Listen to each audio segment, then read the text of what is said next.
ஒண்ணு வாழைப்பழம் சொல்லுமாமா பாத்தியா மாப்பிள்ள ஒண்ணு வச்சிட்டாங்க உள்ள முழுசாவே எடுத்துட்டு போல என்ன பெருசா சொல்லிக்கினேன் நான் தான் ஒஸ்தி அப்படின்னு சொல்லிச்சாமா. அது உள்ள எடுத்து போயிட்டு பூஜை பண்ண உடனே வெளியே வந்து கொடுத்துருவாங்க அந்த பழத்தை. யாருன்னா குழந்தை உச்சி சாப்பிட்டோம் ஆச்சுங்களா. அப்போ வெத்தலை பார்க்க சொல்லிச்சாமா, வாழைப்பழம் என்ன சொன்னேன் நான் முழுசா இருப்பேன்ட்டு உன்னை பாத்தியா இரணியனோட உடலை கிழிச்ச மாதிரி நரசிம்ம பெருமாள் கிழிச்ச மாதிரி உனக்கு கீழ்ச்சிட்டாங்க பாத்தியா அப்படின்னு வெத்தலை பார்க்க சொல்லுமாமா.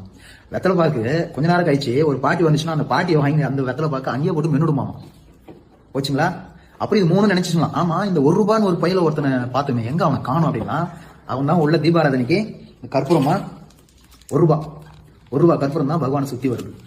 ₹5 வெத்தலை பார்க்கவும் போயிடுச்சு, ₹10 வாழைப்பழமும் போயிடுச்சு, ₹30 சொன்ன அந்த தேங்காவும் போச்சு. என்ன அர்த்தம் அப்படின்னா இது கிடையாது.